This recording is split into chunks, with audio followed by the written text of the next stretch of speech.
Hi guys, today I'm going to show you another tool that I use to visualize conflict in a story. This is just a way to see it. Now, I've talked about other ways that I develop conflict in a story and I do things. I want to use this one to kind of give you another way to see it from a synoptic view where you're kind of looking down on what the conflict is going to look like as it unfolds in the story. So this is just yet another way. There are other tools that you can use for this. This is just one that I like to use to kind of give me a visual of what I'm going to be expecting the story to look like as it unfolds. And it also helped me get some nuance into the characters and how they're going to interact with other characters or factions or forces in the story, whatever they might be. So this visual is called a conflict graph. Now there's a similar concept in math that uses a similar visualization. We're not going to be doing math. We're going to be applying the same kind of visualization to a story. So this works basically by putting all of our entities on a page. So our entities are basically our characters, our factions, or forces. So the characters would be one of the most obvious things you could put down here. So each one of these little bubbles right here represents a character or a faction or what have you.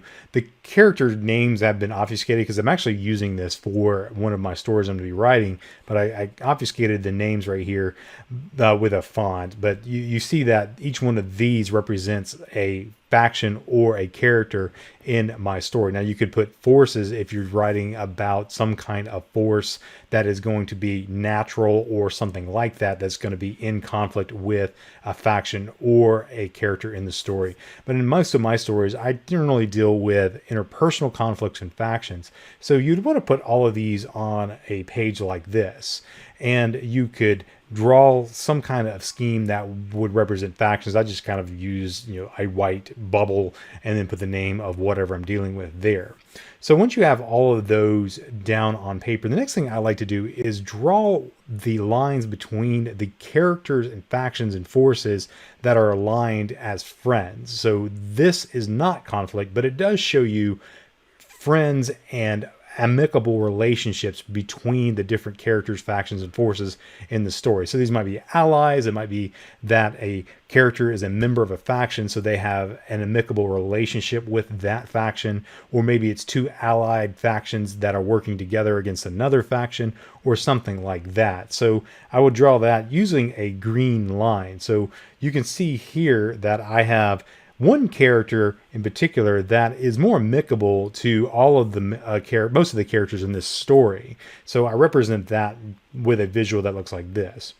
The next one I like to draw is the conflict. That is more the central conflict of the story, where the conflict is pretty much constant throughout the story. So this one is going to be the most antagonistic types of conflicts that you're going to have. So maybe this is a war story and you have two factions that are fighting against one another. That would be the next kind of conflict I would have. Or maybe it's two characters that are diametrically opposed to one another and there really isn't any kind of resolution to that until the climax of the story or something like that. And I like to represent those with red lines. So here you can see that this character down here is the primary antagonist in this story, and he has conflicts with most of the other factions and characters in this story. So you see a lot of red going to that character from all of the other entities that I've drawn on this page. While this one up here, this character has a lot of green, so they're more amicable to most of the characters in this particular story and entities, what have you.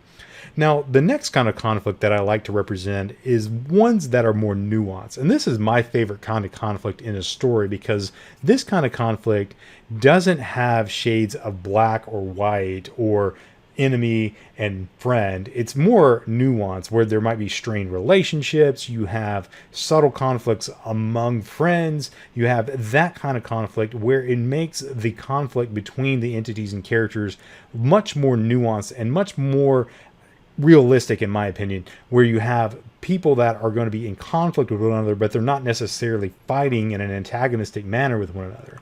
And so that is going to look something like this with a yellow line.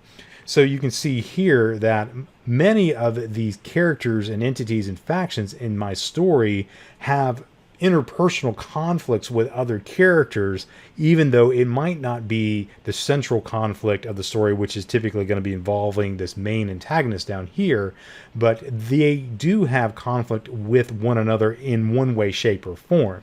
Maybe it's some kind of strained relationship because of something in the past, or maybe it's some kind of strained relationship for something that happens in the story. Whatever the conflict may be, it's going to be represented by these characters having some relationship to one another, even though they might not be at odds with one another, where they're just fighting one another in a way that would have them at war, or where they're going to be bashing it out, or verbal conflict, whatever it might be. There's some kind of nuance there that has them as relationships that might be amicable, but it's not going to be complete friends. It's going to be strained relationships. And that's really what I like to represent as yellow right here.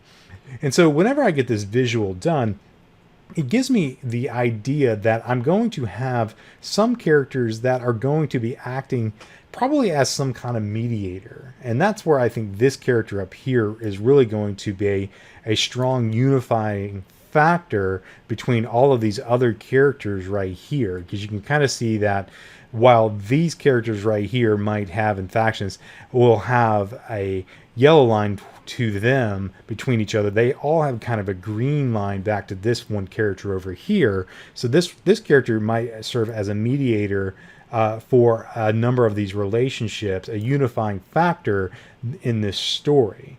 While, of course, down here, this one has got a lot of red, so this one is going to have a lot of the main conflict dealing with all these other characters that are going to be warring with this particular character right here, the main antagonist of this story. So this is going to inform my writing, though, because now I can kind of see that I have a character down here that has kind of got a lot of strained relationships with a lot of the other characters, but I see this unifying character up here. So this is going to be interesting to write, a lot more of this conflict with this character, but also interacting with this character right here and how they help bridge a lot of the strained relationships and helping mediate a lot of that conflict. So we'll see how that goes and how it plays out in the story, but I'm still in the planning phases. But having this view helps me have that nuance that I probably wouldn't have seen if I hadn't drawn this graph. So this helps me have a little bit more character development for this character and this one, of course, down here being the main antagonist, but also having a lot more of this nuance with a lot of the other characters as they deal with one another in trying to overcome what is probably going to be the central conflict of the story in dealing with this main antagonist down here.